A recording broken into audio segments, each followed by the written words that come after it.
Good afternoon, all. Welcome to the Samvad talk on coding for machine learning and distributed storage by Professor Arti Yordi. I'm Shivangi Garg with the branding committee, and I'll be introducing the speaker for the day. Dr. Arti D. Yardi is a DST inspired faculty fellow at IIIT Bangalore since January 2019. She received her MTech and PhD degrees from the Department of Electrical Engineering, IIT Bombay, in January 2017. She was a postdoctoral researcher in Informatics Research Institute of Toulouse, France from 2017 to 2019. She was a recipient of the CIMI postdoctoral fellowship given by the University of Toulouse, France. She has also worked as a software and hardware design engineer at Larsen and Toubro, Mumbai, from 2007 to 2009.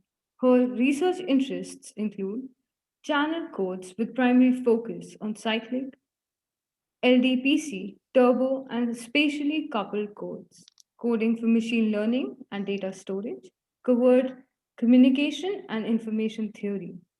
Channel codes are typically used to combat errors introduced by the channel and to achieve reliable communication in any digital communication system, such as satellite communication, wireless communication, and internet.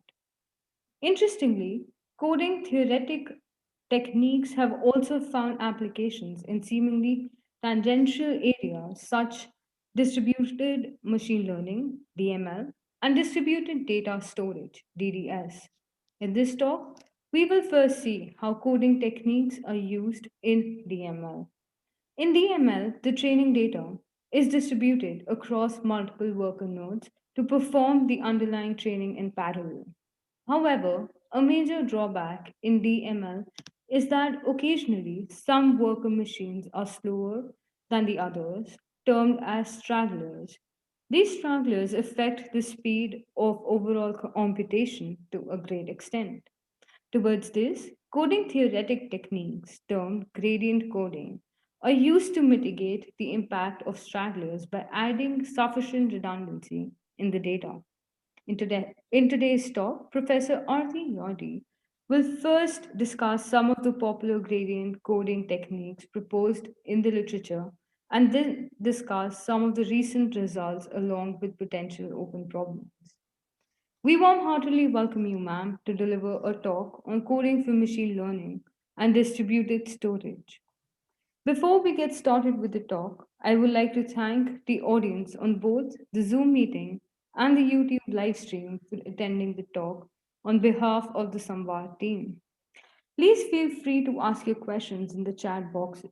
We will take the questions at the end of the talk. Now, I would like to request Professor Arti Yodi to begin her talk. Good afternoon, everyone. Thank you, Shivangi, for the introduction. Firstly, I would like to thank everyone for attending my talk and providing me this opportunity. So topic for my today's presentation is coding for machine learning and distributed data storage. So channel codes are typically used in any digital communication system to have a reliable communication.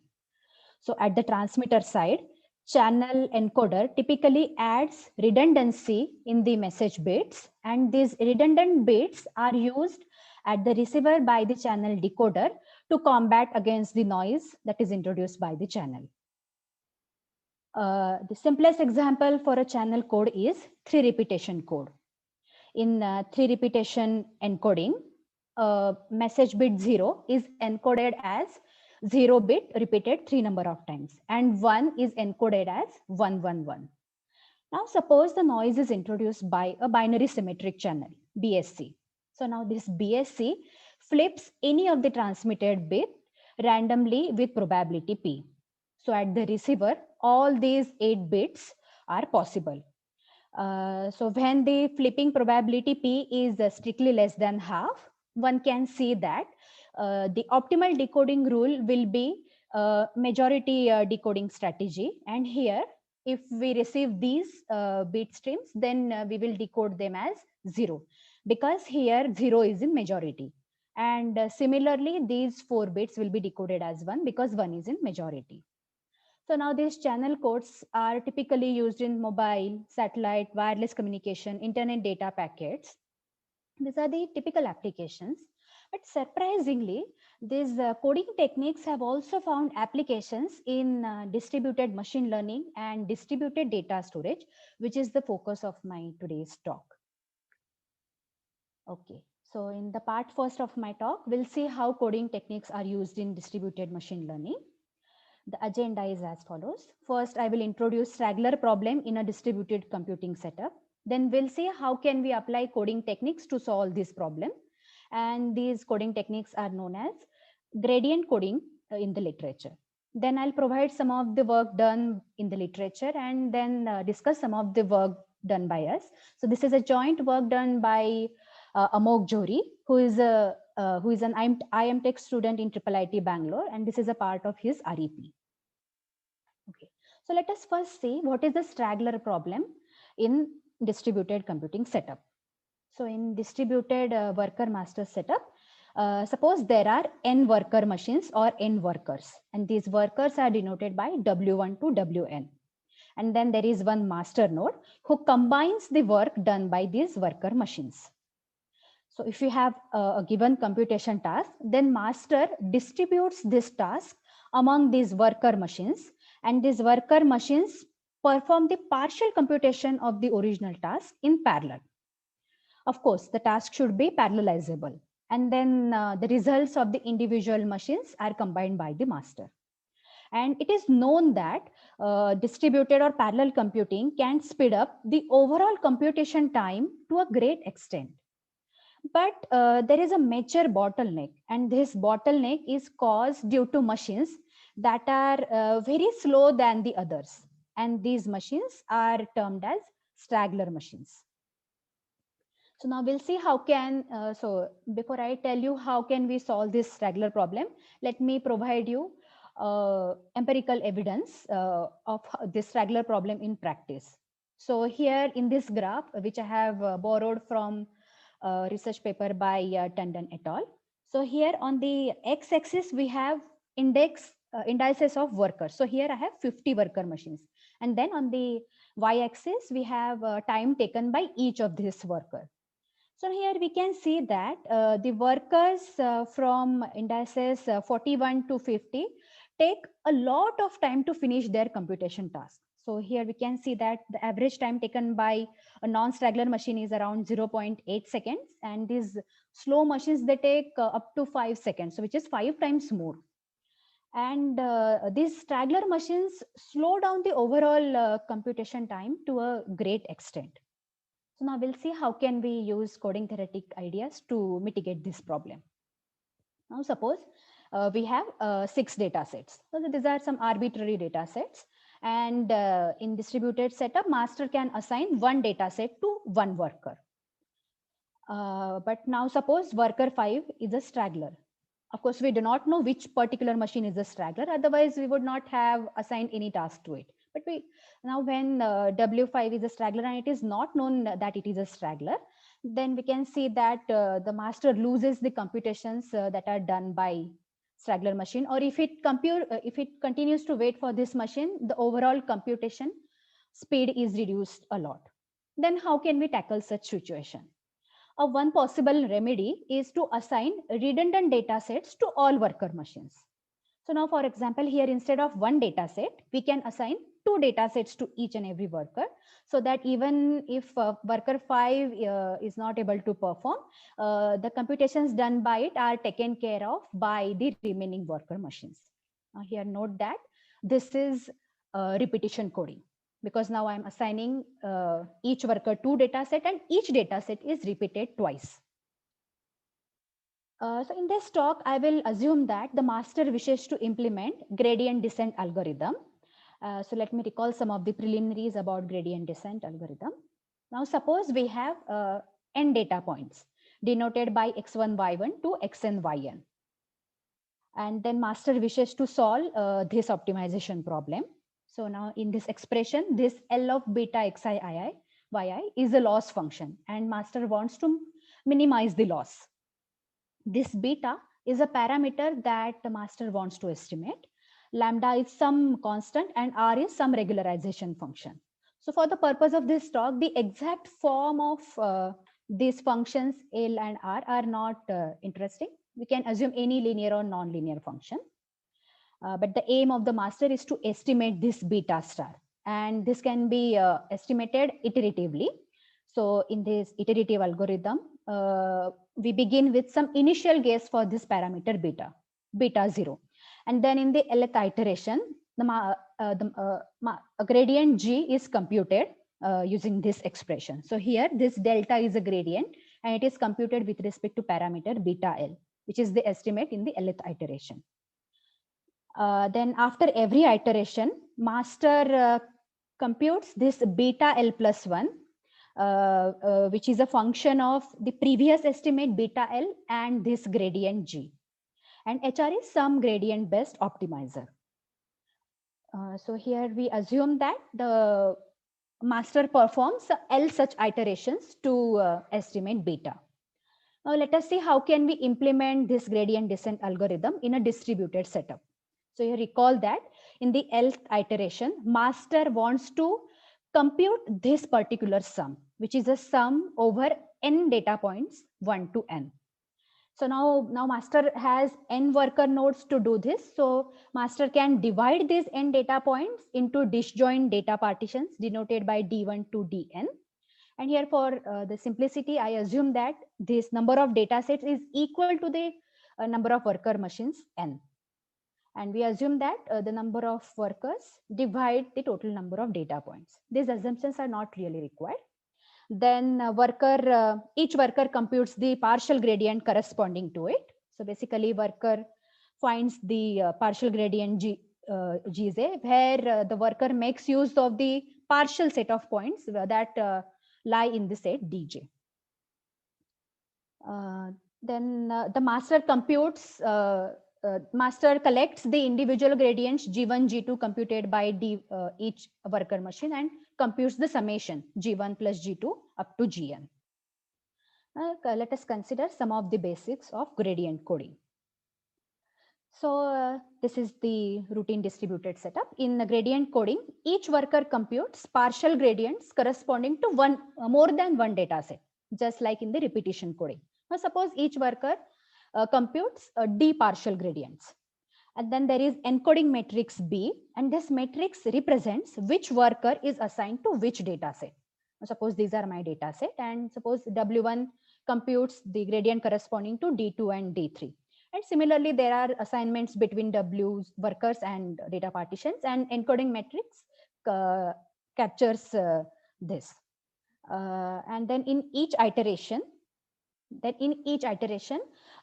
each worker sends the linear combination of the gradients that it has computed. Let's see an example to illustrate this in a better way. Suppose we have 3 workers, and then we assign data set D1, D2 to W1, D2, D3 to W2, and D1, D3 to worker 3.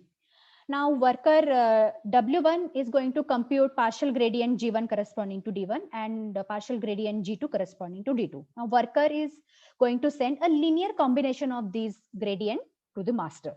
Similarly, W2 and W3. So now here, suppose if W3 is a straggler, then let's see how can master still retrieve the exact gradient. So master can multiply the computations done by W1 by 2, and then it can subtract it by the computations done by W2. And here observe that this computation is equal to G1 plus G2, G3, which is what the master desires to obtain. And the encoding matrix corresponding to this toy example is given here. So here each column corresponds to one worker and each row corresponds to data set. So here first column corresponds to first worker. So here D3 is not assigned to W1. That's why we have a 0 here. And these coefficients corresponding to linear combinations are substituted in the encoding matrix. So now compared with the setup where we do not do any redundancy, the computations done by W3 are lost, or either lost or master has to wait for a long time till W3 finishes computation. Now, let us consider another gradient coding scheme, FRC, which is fractional repetition code. This is proposed by Tendon et al. In their paper, which was published in 2017. Let's take an example. Suppose we have 6 workers and we want to design a scheme which can tolerate any 2 stragglers. Then in order to tolerate 2 stragglers, in this coding scheme, we assign 3 data partitions to each worker. Suppose D1, D2, D3 is assigned to W1. Then in FRC, W2 and W3 also gets assigned to the same set of data sets. And the remaining 3 data sets, D4, D5, D6 are assigned to the remaining 3 workers. Now let's see how can this coding scheme tolerate 2 stragglers. Suppose W4 and W5 are stragglers, but still observe that W6 is also working on the same set of data sets, so it can compensate for the stragglers. In general, if you want to design a scheme that can tolerate S-1 stragglers, we assign S data sets to each and every worker. And for this scheme, there is a restriction that S should divide N. And there is another coding scheme, cyclic repetition code.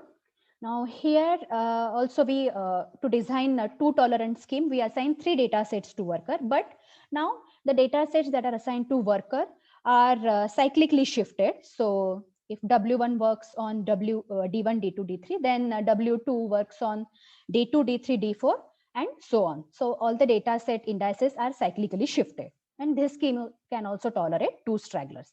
It can be seen. The advantage of this scheme over FRC is that this S need not divide N. This is the advantage of CRC's code.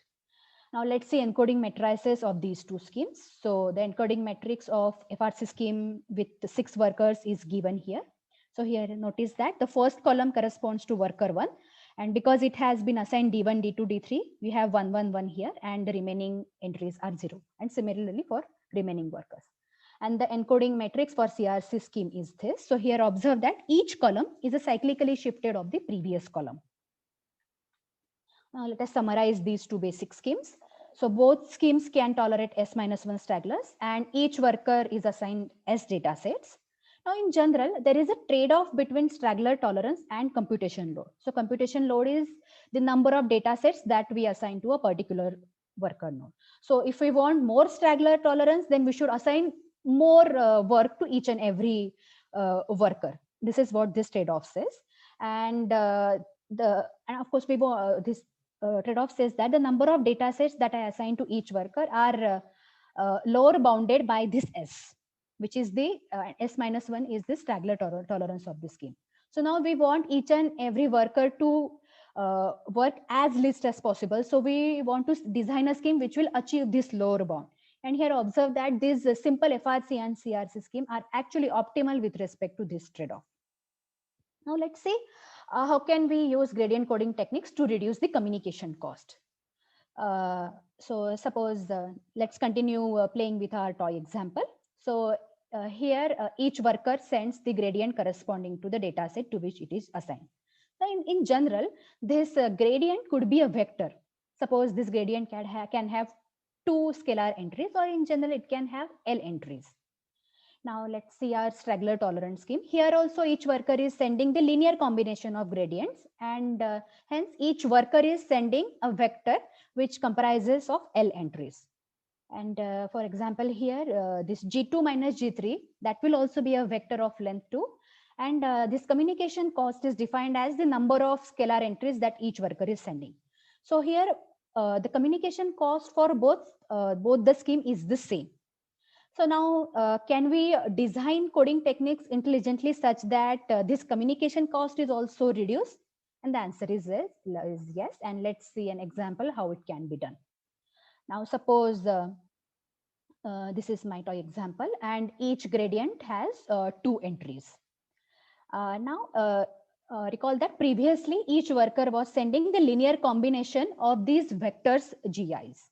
So now instead of taking the linear combination of these vectors, the worker can take linear combination of individual entries in this vector. So here, for example, W1 is taking linear combination of G10, which is the first component of vector G1, and remaining 2 components are taken from G2.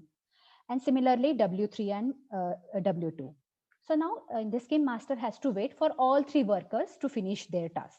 Now let's see how can master retrieve the original vector addition G1 plus G2 plus G3. So here master can add the computations done by W1. So this first entry corresponds to the computations done by W1, and it can add it with the computations done by worker 2.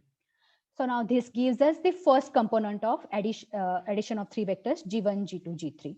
And similarly, it can retrieve the second component. So here note that instead of sending a vector of two entries, now the worker is sending only one scalar. So the communication cost is reduced. So now in general, one can design schemes which can tolerate both, which are both straggler tolerant as well as communication efficient, but I won't go into the details. So now there is another coding technique introduced by Gunduz and his team, and the theme is gradient coding with multi-message communication. So now here, suppose these are the data sets assigned to each worker. Now worker W1 is computing G1 and G2. So now one can think that W1 can send G1 immediately after it has computed it. And this is what these guys have proposed. So each worker sends the partial computations immediately they have computed it. And then the problem for the master is similar to the coupon collector problem, where the aim is to collect all these three distinct coupons. So here coupons corresponds to the individual gradients G1, G2, and G3. So the master wants to collect these three different coupons G1, G2, G3 from the workers.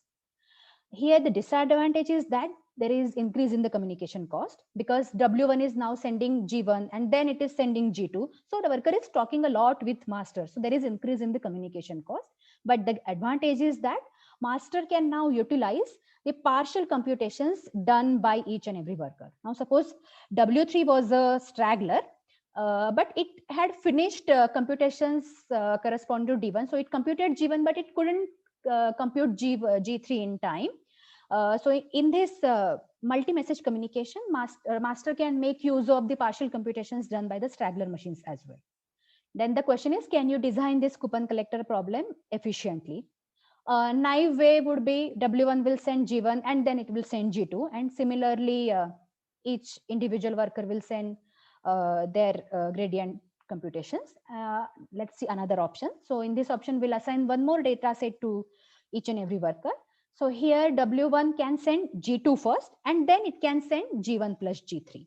So here W1 is assigned D1, D2, and D3.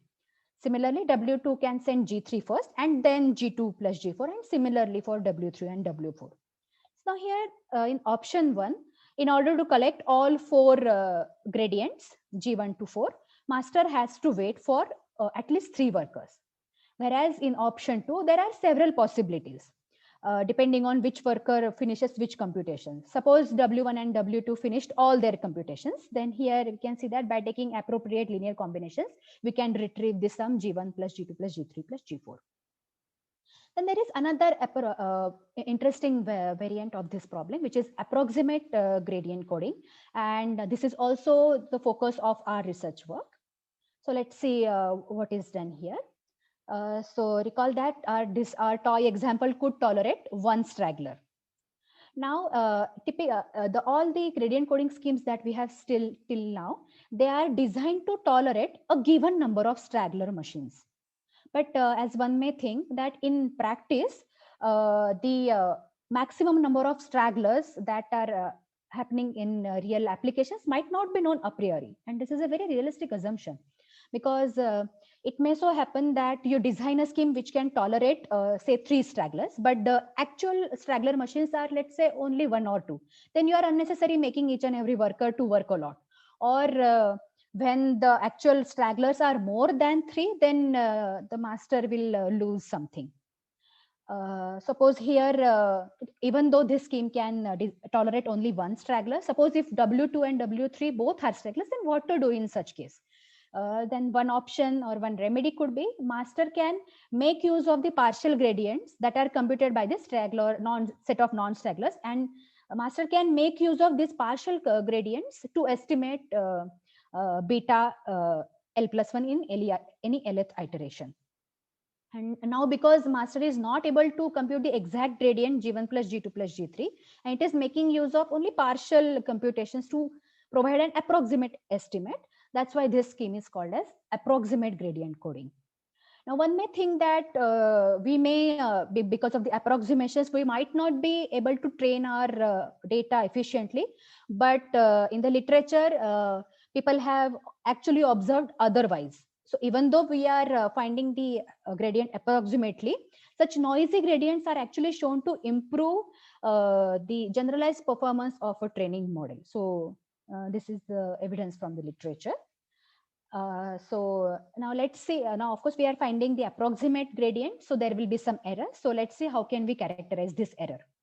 So now here, let us recall when W3 was a straggler, what computations master did. Master multiplied the computations done by W1, which is G1 by 2 plus G2 by 2. Then it multiplied the computations done by W1 by -1, and this addition gave us G1 plus G2 plus G3. Now here note that obtaining these coefficients 2 and -1 was possible because this 111 vector was contained in the span of first and second column of B. So here observe the first and second column of my B matrix. This 111 is contained in the column space of W1 and W2, and that's why master could retrieve G1 plus G2 plus G3. Now, when both W1 and W3 are stragglers, master has essentially access to only column 1. And here we can see that 111 is not contained in the column space of W1. And this is used to characterize the error in this approximate setup. Now, let me give you a formal definition for the error. For that, we need to define a submatrix A. So we form a submatrix A, and this submatrix is formed by taking the columns of B that correspond to non-stragglers. So for example, here when W3 was a straggler, non-straggler matrix is formed by W1 and W2 columns. And then the error associated with this non-straggler matrix, which is termed as optimal decoding error, is defined as the minimum 2 norm of AX minus all one column. So which is nothing but the distance between AX and all one column vector. So the approximate gradient schemes that are proposed in the literature, that can be divided into two categories. So one can design this encoding matrix B intelligently such that this optimal decoding error is minimized. And people have used classical theory from expander graphs and Ramanujan graphs to design these coefficients that will minimize the optimal decoding error. Or researchers suggest that let me use the coding schemes that are designed to tolerate fixed number of stragglers such as FRC and CRC scheme, and then let me try to analyze the error, and which is also our focus of our work. Okay, so now I would like to discuss some of the work that we have done in this area. So this is a joint work done with Amok and Professor Tejas from IIT Dharwad.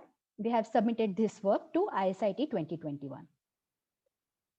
Okay, so all the coding schemes that we have seen till now, they make a particular assumption about the worker behavior, and they assume that each worker could behave as a straggler with a probability which is independent and identically across the workers.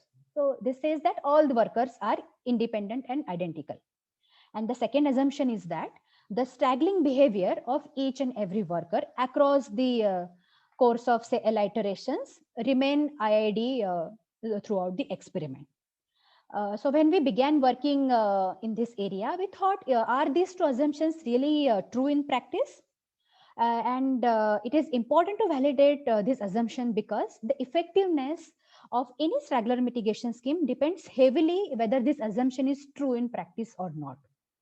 So in order to validate this assumption, we performed some experiments on Amazon's cloud computing platforms and checked if this assumption is indeed true or not. So here are some experimental results. So here on the x-axis, we have indices of workers. So here we have 11 workers, and on the y-axis, we have average time taken by each worker. So here note that this node is a non-straggler because time taken by it is approximately 10 seconds, and the time taken by node 1 is 160 seconds. So node 1 and node 7 are stragglers here. So now let's see how these workers behave across the iterations. So this is computation done by an arbitrarily chosen non-straggler worker over the course of 300 iterations. So here we can see that the average time taken by a non-straggler remains the same. So it fluctuates between 10 to 12 seconds, but it is more or less the same. Now let's say another typical non-straggler behavior. So this is the behavior of node 1. So here again on the y-axis we have 300 iterations. So here see that the average time taken by this straggler machine fluctuates a lot. So the time taken by this machine varies from 10 seconds to 130 seconds. And more or less it keeps straggling throughout the experiment. So here is behavior of node 7. So for this straggler also you can see that it remains straggler throughout the set of 300 iterations. So the key observation here is that a worker either remains a straggler or it doesn't remain a straggler throughout the course of 300 iterations. So here see that this non-straggler worker continued to remain non-straggler, and this straggler remained a straggler with a very high probability. For most of the iterations, it was declared as a straggler. I have some more behavior patterns for the straggler. So in this first plot, suddenly after 20 iteration, a machine became a straggler and it continued to remain a straggler. And similar patterns are here. So let's check the assumptions in the literature. So we observe that the worker behavior is indeed IID across the worker. So this particular assumption is true in practice. But the second assumption, which says that the straggler behavior is IID across the iterations, this assumption is not true in practice. That's what we observed through our experiments. So we proposed a new straggler model termed as heterogeneous straggler model to mimic the straggler behavior in a better way. So let's see how do we model stragglers. So here we suppose there is any arbitrarily chosen machine, worker machine, say WJ. So now this machine can either belong to the slow class or a straggler class, or it can belong to the active class or a non-straggler class with probabilities p hat and 1 minus p hat. Now, under the condition a worker machine belongs to the slow class, in any lth iteration, it straggles with probability PSS and it doesn't straggle with probability 1 minus PSS. Similarly, a worker in the active class straggles with probability PAS and it doesn't straggle with probability 1 minus PAS. And our experiments suggest that the probability that a machine in the straggler class, which is PSS, is much higher than PAS, which is probability of worker in the active class straggling in any lth iteration. Now, I would like to note that this corresponds to the setup when master waits for a fixed amount of time in any iteration for workers to finish their computation tasks. And the workers who are not able to finish their computations, they are declared as stragglers. Now let's try to design a coding scheme for this heterogeneous straggler model. So we continue to use CRC scheme. So this scheme is designed to tolerate two stragglers. So here recall that each column corresponds to a worker and each row corresponds to data set. Now suppose in some iteration W1, 2, 3 were non-stragglers and W4, 5, 6 were declared as stragglers. So then the master sees only the computations done by W1, W2 and W3. Now we say that any data set DI is accessed if there exists some non-straggler worker machine WJ to which this data set DI is assigned. So now here observe that this data set D6 is assigned to 4 workers 4, 5, 6 and all 3 of them are stragglers. So D6 is not accessed and the remaining data sets are accessed. So now in our heterogeneous straggler model, we assume that workers retain their classes throughout the experiment. So a straggler remains straggler and a non-straggler continues to, a straggler machine in this slow class remains in the slow class and a straggler machine in the active class remains in the active class. So one can see that the data set which is assigned to a slow worker, the worker which belongs to the slow class, that is accessed less number of times. So here, for example, if W1 through 1, 2, 3 were from the active class and W456 were from this row class, we won't see this D6 many number of times. But ideally, if a particular data set is seen less number of times, then it will affect the training in machine learning setup. So we want all the data sets to be accessed uniform number of times. Then if you think how can we rectify this situation, and a simple remedy is shuffle the columns of this encoding matrix B in each iteration. And this is exactly what we do. So we shuffle the columns of this encoding matrix so that all the data sets are in some sense shuffled uniformly in any iteration, and all the data sets are seen equal number of times on an average.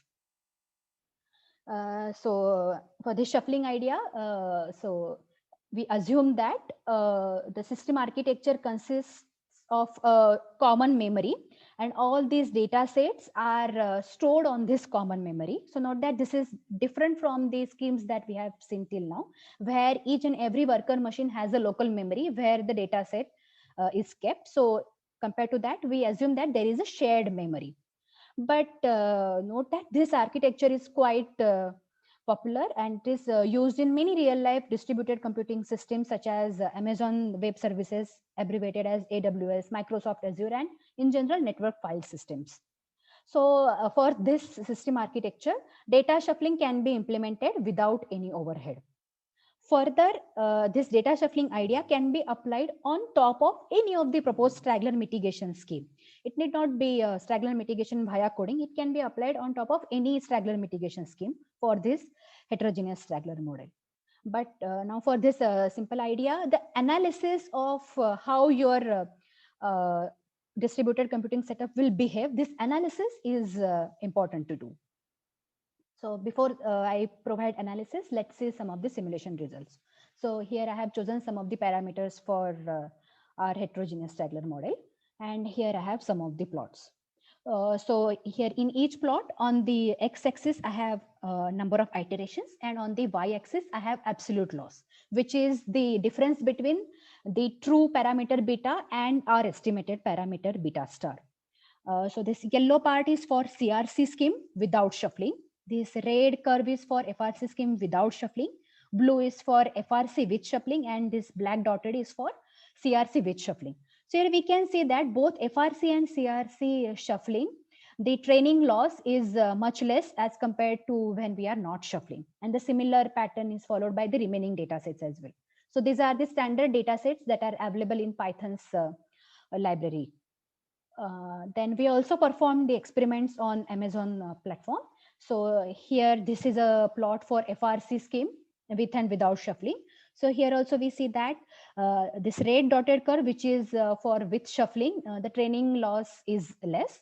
And a similar observation is true for CRC as well. So here for experiments, we have chosen T2.micro compute instances from AWS for the workers and M1.large compute instance for the master. Okay, now, so let's go into the analysis.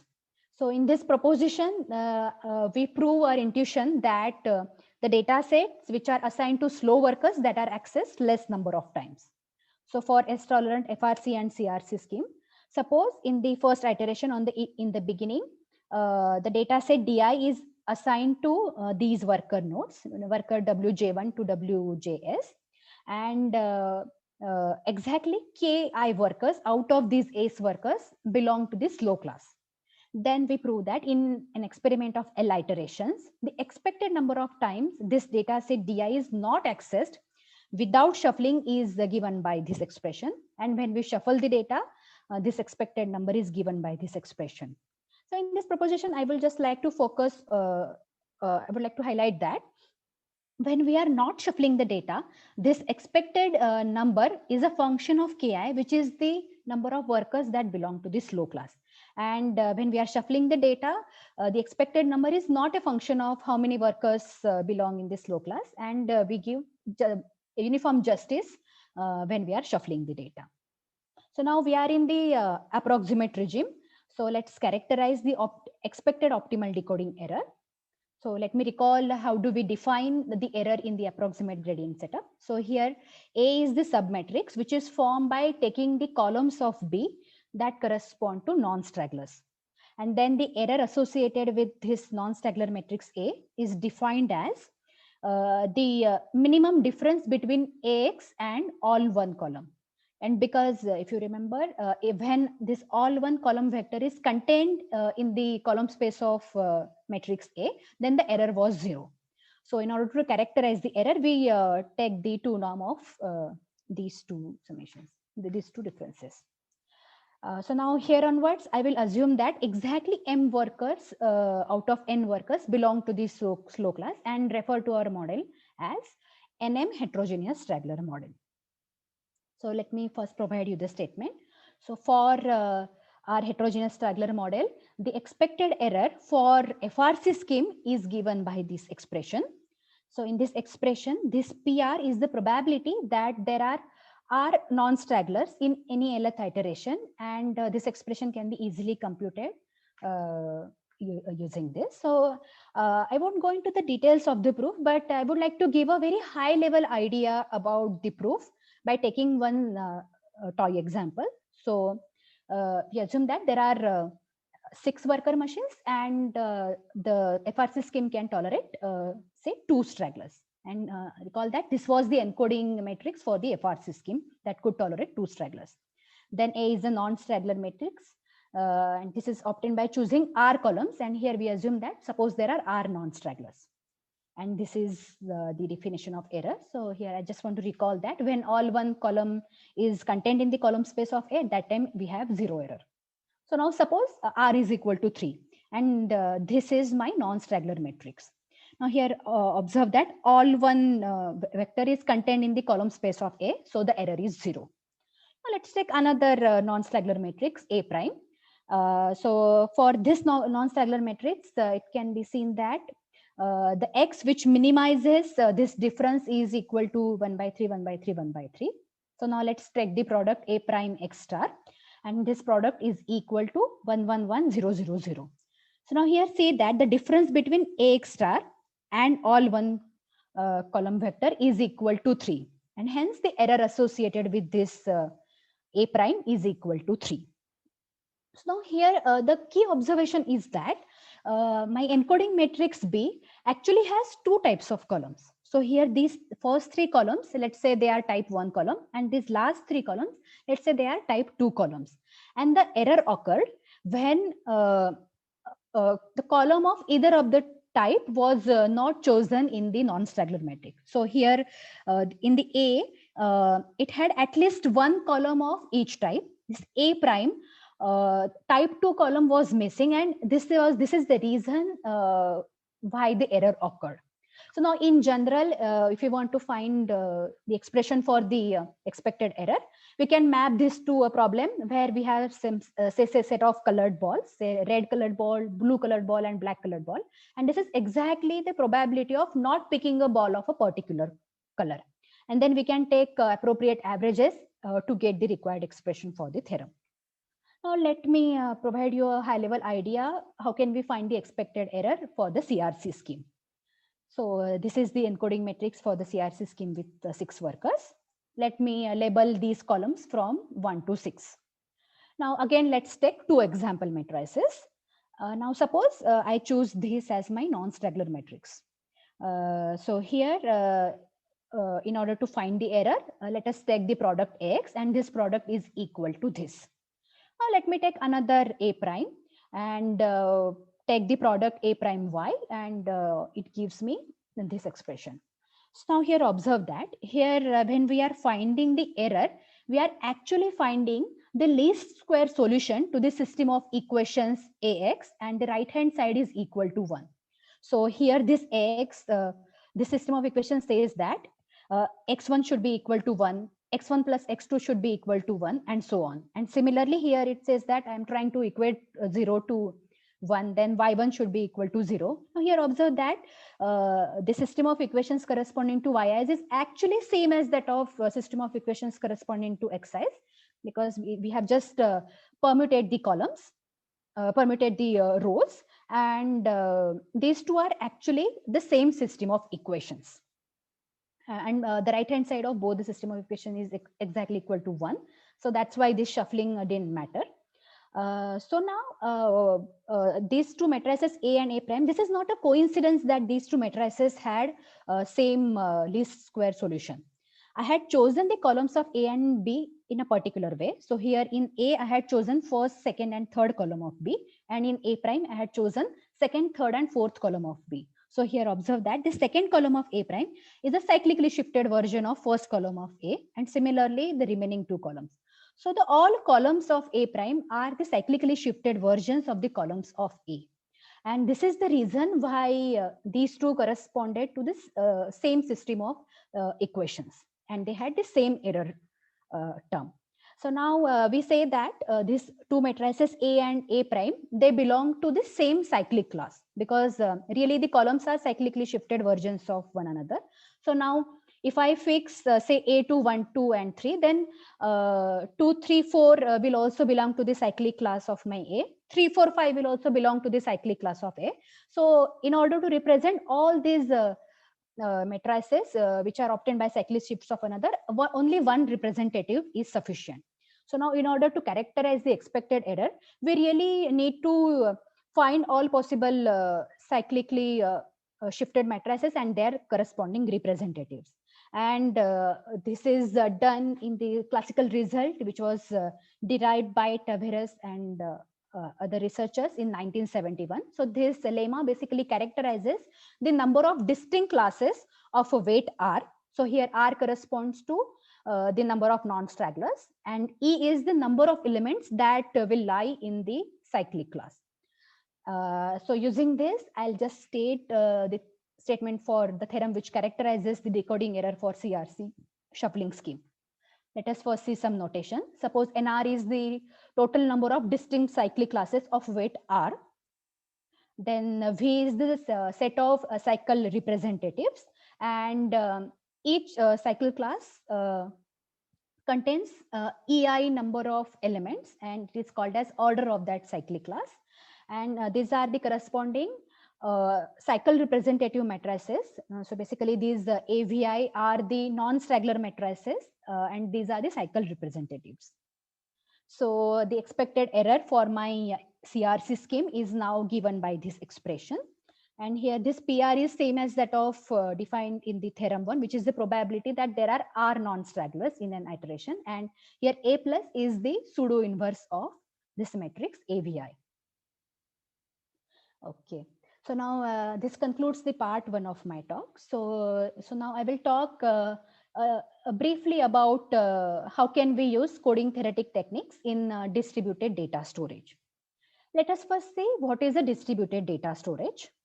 So in modern day data storage systems such as Google or Hadoop, the amount of data that we wish to store is huge, and hence the data is stored across the multiple storage devices in a distributed manner. So now here suppose I have n storage devices denoted by node 1 to node n, and then my files are stored in a distributed manner on these storage machines. But the problem with these storage nodes are these individual storage nodes are typically prone to failures. So any node can fail maybe because of power fluctuations or because of maintenance issues and some other problem. So suppose now if node 2 fails, then we will lose the data that we have stored in file 2. So now how can we tackle it? A simple solution would be create multiple copies of the data. So here, instead of storing one file, we can store 2 files on each and every node, and we can repeat each file 2 times. So here, for example, if node 2 fails, then the file 2 and 3, they are also stored on node 1 and 3, and node 1 and 3 will compensate the loss that may have occurred due to failure of node 2. So now again, note that this is a simple repetition 2 code. Now, in general, for adding the redundancy and to maintain the reliability of the data, some intelligent and or nice coding best technique, coding best approaches are used in practice. So now in the last example, we had used repetition coding. So the question is, can we use better codes other than repetition code? And the answer is yes. So typically people have used MDS codes for storing the data. These MDS codes need minimal amount of redundancy. So if k is the dimension or k is the number of fragments that I want to store, and n minus k is the number of redundant files that combinations that I'm going to store to gain the reliability, then this n minus k is least for these MDS codes. So the MDS codes are known to be optimal with respect to redundancy and reliability trade-off. Now suppose we want to store two files, F and G. So it can be one file divided into two fragments. So now let's see how do we store these files using repetition and MDS code. So in repetition coding, we simply repeat file G and file F on two nodes. So file F is repeated on node 1 and 2, file G is repeated on node 3 and 4. So this is repetition coding. So now let's see how do we do it in MDS coding. So suppose we store F on node 1, G on node 2, then on node 3 and 4, we will store some of the linear combinations of these F and G. Now suppose my node 2 and 3 failed, but still node 1 and node 4 help me to retrieve files F and G. But now suppose instead of node 2 and 3, if node 1 and 2 failed, then we are not able to retrieve the file F. So we will lose data corresponding to it. Now let's see how is situation when we are doing MDS coding. Now suppose the node 2 and 3 failed, then we can take linear combination of F and F minus G to retrieve both the files F and G. And now in general, it can be seen that this MDS coding scheme can tolerate any two node failures, but repetition coding is not. So repetition code can tolerate some two failures, but not all two node failures. But in practice, some of the files are actually stored using repetition codes and some of the files are stored using MDS code. Then the natural question that comes to mind is MDS codes are better. They need less number of extra storage devices. They can tolerate more number of failures, as we can see in this example. Then why not use MDS codes for all files? Why people are using repetition coding as well? And the answer is because of repair traffic. Now suppose we do not want to download the file, but we want to repair a failed node. So now suppose here node 2 failed. Then if we want to repair or get back the data that we have stored on this node, we can simply copy the contents from node 1. So we can simply copy F from node 1 and we can repair the node 2. But now in case of MDS code, if we want to repair failed node 2, we have to copy data from node 1 and node 3 to get back the original file G. So in general, MDS code, we have to take help from two other nodes. So if we have a general NK MDS code, we have to take help from K other nodes to repair a particular node. So the repair traffic that is generated in MDS coding is twice as that of repetition coding in this particular example. And in general, the repair traffic will be K times as that of repetition coding. And that is the disadvantage of MDS coding. So that's why in the practice, the files are categorized into two types. Popular files, which are accessed frequently. These are also called as hot files. And these files are stored using N repetition codes. And less popular files, which are termed as cold files, they are stored using MDS codes. So now we saw that the MDS codes are good when it comes to storing the extra redundant data, but they cause a huge repair traffic. So now can we design MDS codes which can cause less repair traffic? And the answer is RG codes. So RG codes are MDS codes, but they cause less repair traffic.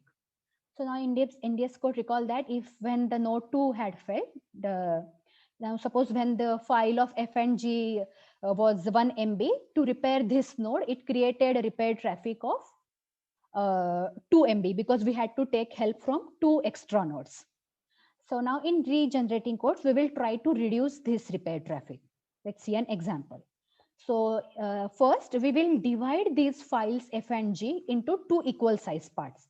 So here I divide file F into two parts, F1 and F2. Now the size of F1 is 0.1 MB because the size of F is 1 MB, and similarly for G. So now I can store F1 and G1 on node 1. So here observe that the total amount of data that I'm storing on a particular node is the same as that of MDS coding scheme, which is 1 MB each.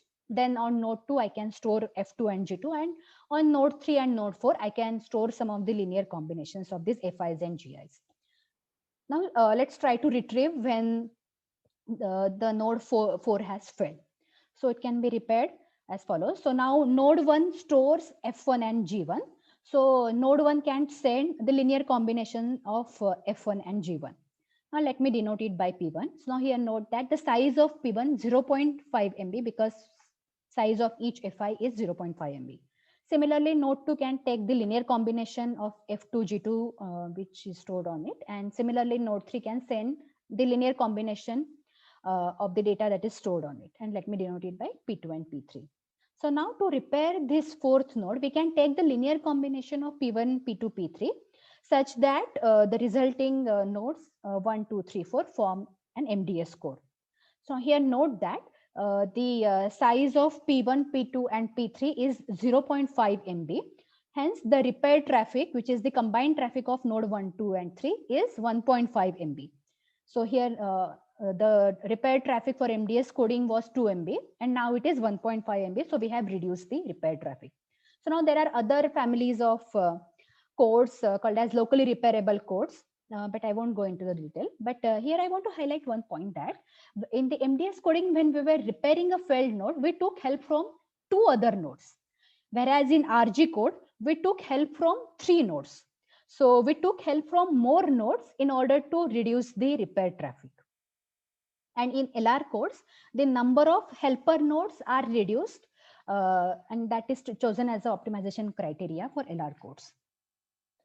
So now I would just like to highlight some of the works that we have done. So we provide download time analysis for distributed storage system with node failures. Now, suppose we want to download the files, which are some of the files are cold files and some of the files are hot files, and there are some node failures. Then how much time or what is the latency experienced by the user? So we provide a characterization of this.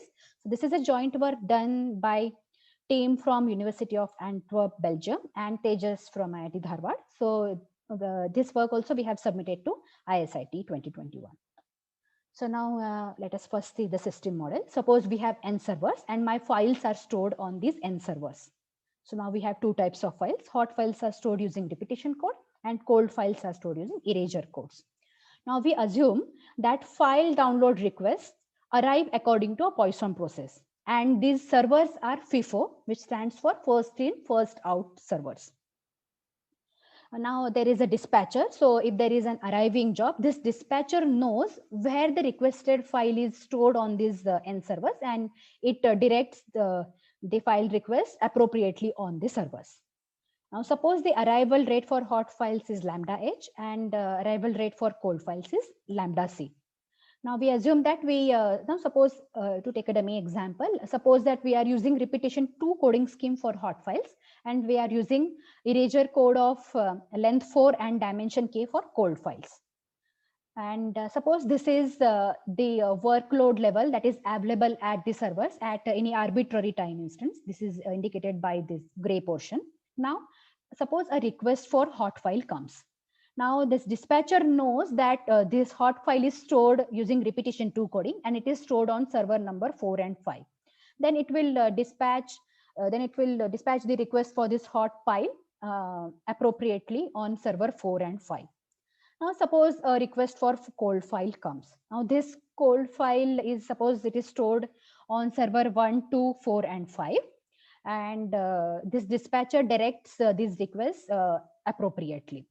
And like that, whenever the job comes, dispatcher dispatches it appropriately on the servers, and a queuing is formed on each server. So now, in order to analyze the time taken by the servers to fetch these files, we analyze this queuing system. So here, note that here, for example, the cold file was stored on server 4 and 5, but as a user, I'm fine even if one of the worker fetches me this file. So whenever worker starts fetching this file, the other server removes this job from its queue. So now here, suppose this hot file, which was stored on 4 and 5, stands in the queue. Now say after some time, server 5 started fetching this requested file. Then the moment server 5 started fetching this file, server 4 can remove this job from its queue. And this policy is called as cancel on start policy. So in this policy, server 4 will cancel the redundant copy after server 5 has finished fetching this requested file. Then there is another policy, which is cancel on complete policy. In this policy, server will cancel the redundant copy after server 5 has finished fetching this requested file. Now, this policy is also important because it may so happen that server 5 started fetching this file, but suddenly this server failed, or it became slow, and maybe server 4 was super fast. It finished this work corresponding to this gray portion, and also finished the raid job before server 5 could finish its job. And that's why in such cases this cancel on complete policy is important. Now here note that the server faces two types of workloads, actual and fictitious. So suppose for this server 4, this gray portion is the actual workload. Then because server 4 is going to cancel this RAID file, so this RAID portion corresponds to fictitious workload. And we characterize this actual work that any server does. So we consider the setup when the number of servers tend to infinity, and provide the download time analysis. So note that when n is a finite number, it is difficult to characterize download time analysis. In such cases, people have given the bounds on the download time, but the exact time analysis is not done, and we are the first ones to give this exact analysis. And typically the number of servers is really huge. So in the asymptotic setting, when the number of servers are really huge, our asymptotic analysis is actually quite close to the true download time. So now we assume that some fraction of queue servers are only active at a time, because some of the nodes may be filled. Now then when the number of servers tend to infinity, then it is well known that the workload distribution across the queues is independent and identical. And then under this assumption, we use cavity process based mean field approximation technique to obtain workload distribution. And so here workload, by workload I mean the actual workload that the server would be doing. We won't encounter for the fictitious workload. So now this workload distribution is then used to characterize the latency experienced by the user, or the download time that is taken by this server to fetch a requested file. So I do not have time to develop the essential background that is required to provide the expressions. So I will provide some of the numerical results. So in the first here in this plot, on the x-axis we have arrival rate, which is the arrival rate for the both hot and cold file request, and on the y-axis we have mean response time. So in this plot, ERH is the mean response time or mean download time for hot job. ERC is the mean response time for cold jobs, and ER is the average of these two mean response times, and lambda is the total arrival rate, which is lambda C, which is the arrival rate for cold jobs, and lambda H, which is the arrival rate for hot jobs. So in this plot, we can see that as the arrival rate increases, the mean response time also increases, because we are having more and more requests now. So the mean response time also increases. Then on this second plot, we have fraction of active nodes on the x-axis and mean response time on the y-axis. So here we can see that as more and more nodes become active, the download time decreases. So here I have 4 plots, and these plots are for different regenerating codes with the different parameters. And the third plot is for these 4 types of regenerating codes, but on the x-axis we have arrival rate. So again, as the arrival rate increases, the mean response time increases. Okay, so with this, I would like to summarize what we discussed in today's talk. So, so we saw how coding techniques can be used in distributed machine learning, and we also saw how coding techniques are used in distributed data storage. So for the machine learning applications, we saw that gradient coding techniques are introduced in the literature, and these coding techniques help to mitigate this straggler effect in distributed computing setup. Then we saw some of the methods that are proposed in the literature. Then we proposed a new heterogeneous straggler model, which we believe mimics the actual straggler behavior in practice in a better way. Then we proposed idea of data shuffling, which is a simple idea that can work well on this heterogeneous straggler model. And then we also provided theoretical and numerical validation of our proposed method for the heterogeneous straggler model with data shuffling. Then for coding for distributed data storage, we saw some of the erasure codes, MDS codes and regenerating codes that are used in practice by Facebook and Google to store the data. Then in this setup, we analyze the mean download time that is required to download any particular file in asymptotic setting. And then I couldn't provide the expressions for the download time, but we saw some of the numerical results about the download time analysis. And in the future work, there are future work in the coding for distributed machine setup. There are a variety of new ideas, new algorithms that can be proposed in this setup. So the first gradient coding technique was proposed in 2017. So I would say this area is in its nascent stage. So lots of variations are possible, and various methodologies can be proposed. So for example, another straggler model that we plan to study in the future is adversarial straggler model. So where there is an adversary and he can pick the straggler machines intelligently, and we want to design a scheme which can work well even in presence of adversaries. And we can design adaptive algorithms where maybe, let's say, we change the coding scheme over the iterations. Then analysis of such algorithms is interesting, and that we plan to do in the future. And with this, I would like to take any questions if there are. I would like to thank you for your attention. Thank you, Aarti. Very good talk. Thank you. Thank you so much. We'll take, there are a few questions here. Prasanna has asked, so he's asking, can we use a generalization of the scheme for non-separable combinations, sum of average and L2 norm? And then his second question is straggler behavior only for this specific instance, AWS instance, or is this generic? So these are his questions. I would like to answer the second question first. So this straggler behavior is actually generic. But we have performed experiments only on AWS. So, but in the literature, people have claimed that the similar straggler behavior is also observed on other cloud computing platforms as well. Okay. And I think to answer the first question is related to how we define error in the approximate setup, right? Right. So here we have defined the error. Okay, so here this is one of the definition of error that is suggested in the literature, one of the method for defining the error. And the logic behind this method is because, for example, here in this toy example, this scheme was able to tolerate any one straggler.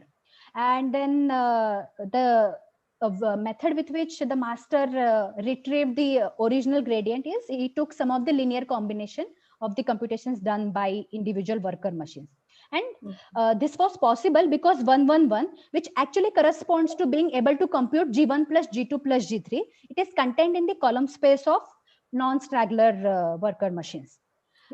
And when there were two stragglers, W and W3, this 111 is not contained in the column space of W1, and that caused the error. So when there was only one worker machine that was non-stragglers, the master is not able to compute G1 plus G2 plus G3. So the master is making some error.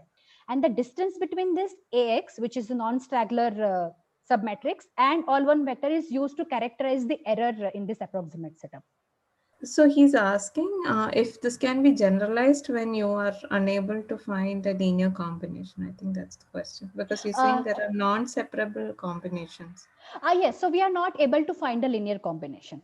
So this is like B matrix is given to us, and then we are trying to find if I'm trying for the given non-straggler columns, am I able to find this linear combination or not? So we are not able to find.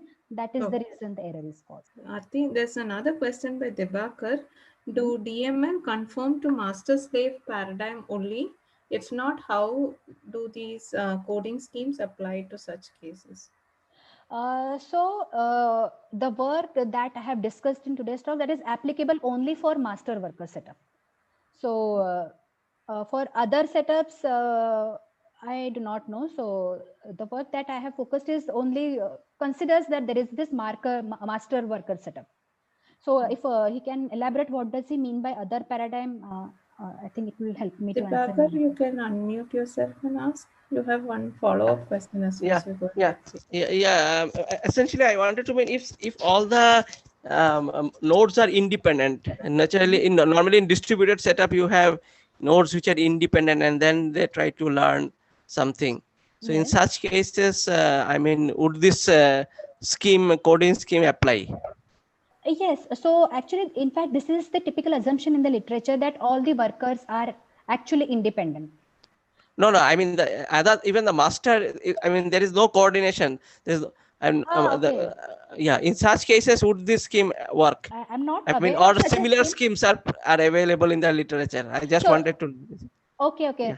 So you mean to say that there is no master and somehow the workers are communicating amongst themselves? Yeah, Yes. There are such schemes. So though I didn't discuss it in today's class, there are some such schemes in the literature where worker talks amongst themselves. Let's say after worker 1 has done computing, it can send data to W2, and like that they can talk amongst themselves. There are such schemes, but Okay. So there also they use these coding schemes, right? yes. So Okay, coding schemes can be devised in such setups as well. Yes. Okay, fine. Thanks. Yeah, I had one more question actually. Yeah, sure. Yeah, Please. go ahead, Debakar. Yeah, that no, I mean not. I already posted it. Basically, the DSS. Did you make any assumption on the channel bandwidth because the download time will also be impacted by that, right? Yes. So it's like, I mean, for the way I had explained, so there is no channel bandwidth. So, but basically, we want to minimize the channel the data that you are transmitting over the channel. So maybe when you are actually implementing it, there might be, but I think the channel bandwidth is essentially upper bounded by k times. I mean, the max MDS cores take the maximum bandwidth. So I think we can upper bound the channel bandwidth. But for the practically implementing, I haven't made any such assumptions. Okay. Thanks. Thanks. Okay, Aarti, so I had a question. Is this used, I mean, is the future of this kind of work to be used for edge computing? No, because you're talking about distributing ML. So the idea would be that you want the devices to be doing the computation, right? Is that a correct understanding? Yes. I mean, I do not know much about edge computing, but I believe that because I think the computing power of an individual machine is always limited. So I think distributed computing is indeed the future. So with respect to edge computing, I am not sure how can I answer, but I definitely feel that distributed computing is the future because, of course, there is a limit on the computation capability of an individual machine. So, but the collectively we can have huge computation power, and that is the one of the reason parallel computing is getting popularity. Okay. So Amrita has raised a hand. Amrita, would you like to unmute and speak? Thank you, Professor Jaya. Professor Aarti, excellent talk. I had a couple of questions. Yes. So I think for the approximate gradient coding, when we are distributing or when we are allocating multiple data sets to workers, there has to be an underlying assumption that, you know, the processing time by each of the worker, which are non-stragglers, it will be, and having multiple data sets, that should be less than the straggler time. Yes. So, I mean, then there should be a good order of difference, like with the example which you showed, in which the non-straggler is like taking 12 seconds. and maybe the straggler takes 120 seconds. Hmm. So a good order of difference needs to be there when we are actually allocating multiple data sets, isn't it? Yes, yes. So if I understand your question correctly, so it's like we are making each and every worker to work on redundant data set, but the collective time taken to perform these computations could should be compared with the time taken by the straggler machine. So some sort of a comparison should be there. Yes, yes. I think it should be there, but I did not find any paper which provides this analysis or this trade-off nicely. I think that could be a good future direction to work on, because if we assume that on an average, let's say a non-straggler machine takes, let's say, 10 seconds with some variance, and then the amount of time let's say for computing each gradient, let's say G1 and G2 here in this example, it takes on an average 10 milliseconds, then the collective time would be 20 seconds. And then with respect to the straggler delay, how it is, I think, at least I haven't read any such analysis. Okay, one more last question I had is, like, if we are looking at the time per iteration, so roughly after, say, the first iteration, the master would have an idea about who the straggler is, 1 or 10 or some initial number of iterations. The master should make a gauge of who the straggler is, right? Yes. Then yes. do we not have a provision to dynamically reallocate the data sets or something like that? I mean, why do we continue with the same assumption for all 300 iterations? Yeah, perfect. Actually, in fact, what you have suggested, this is like we plan to do in the future, because when we began, typically in the literature here, I would just like to, so here in the typically in the literature, people assume that, so typically in the literature, people believe that stragglers are IID, and also their straggler behavior is some sort of independent of what the straggler behavior in the previous iteration. And this people had assumed till now. So we are the first one to, even though this seems like a logical, we are the first ones to point out that if a straggler machine is a straggler in, say, in the Lth iteration, with very high probability it is also a straggler in the L+1 iteration, and then actually we can make use of this behavior to design an efficient coding scheme. Maybe, say, initial few iteration, master can take an idea which particular machines are stragglers, then it can change the coding scheme. So like an adaptive scheme where the coding scheme will be changed after the master has an idea of who the stragglers are. And then we can actually provide a very efficient algorithm with the strategy that you have just suggested. Like I told you, people have just started working in this area, just 2017. So I'm sure this idea, either people would have implemented or not implemented, then I guess let's implement it soon and analyze it. Wonderful. Thank you, Professor Aarti. That's all from my side. Thank you, Professor. Thanks, Amrita. Yeah, Jayati has a question. Jayati, go ahead and unmute yourself. Sure. Thanks, ma'am. Thanks, Aarti ma'am. That was a great talk. I just had a basic question, but I hope that will make sense for everyone. So, what exactly makes a worker a straggler? Like, is it because it is working on some other task, or maybe is it because of its hardware configuration is different? Can you? To be honest, I do not know, but these are the cloud computing platforms on, let's say, AWS. So the servers could be located at different geographical locations, because when we access these cloud computing machines, so we can choose a particular geographical location. Right. So we tried different server locations. So either the servers may be slow because of the geographical locations, or there may be some power fluctuations. So why exactly they behave in this particular pattern, that I do not know. I guess some person from Amazon would be able to answer it in a better way, but this is typically observed.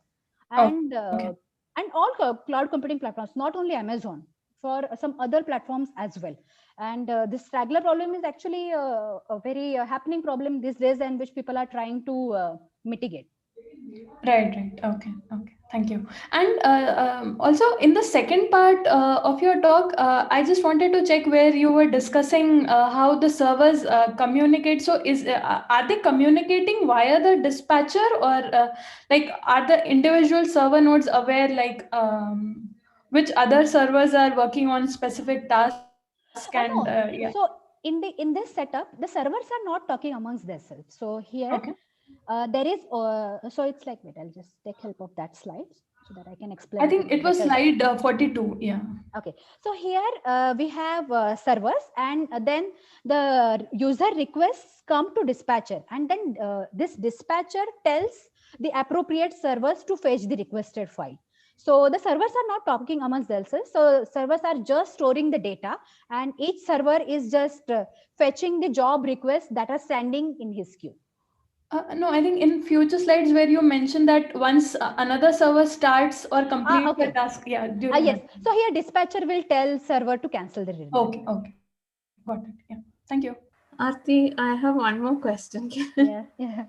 Yeah. So I wanted to ask if you have any specific benchmark application or task that you would do because use for these kind of studies, because you had mentioned the requirement of such a task is it has to be parallel, right? So Yes. and Yes. then you mentioned later on that you have used the iris data set and so on and so forth. So Yes. what specific, was it a classification task? And if you're using classification, then what algorithms are? So I think the problem that we had chosen, those were linear regression setups, and some of the data sets they did multi classification as well. So, so for some of the data sets, we use the linear regression, and for some classification, I think. Right. So do you have to narrow down a set of tasks that you can do for this kind of studies, or because not all the tasks are optimally behaving or can be parallelized and so on and so forth. So how do you pick the tasks that you would do for this kind of work? Okay, so actually the task has to be parallelizable. That is the first requirement. But I mean because here I'll just go back to the slides. So where I had explained this iterative gradient descent algorithm. So actually many machine algorithms fall into this category. Okay. So because ultimately master just needs to combine G1 plus G2 plus G3. So which particular, if it is a non-linear function or linear function, it really doesn't matter. In addition, if we know the form of a loss function, suppose if it is a linear function or something, we can actually do something better. And people there are some studies where they assume that the task is linear. So this, and in that case, you can actually do much better. You can design much better schemes as well. Okay. So here, so your task has to boil down to an optimization problem, and then you can, and it has to be implemented in a parallelizable using a parallel algorithm, and then it can be applied for these kind of studies. Yes. So the algorithm should be parallelizable. It should be iterative, and then you should be able to divide it amongst the workers, so that and there should be some way with which master is able to the computations done by the individual workers. Okay, thank you, Aarti. Thank you for this wonderful talk, and I think we had an exciting Q&A session as well. So thank you again. Yeah. So we'll close the session here. Thank you, everybody. And thank you. I would also like to thank everyone for your time. Yeah.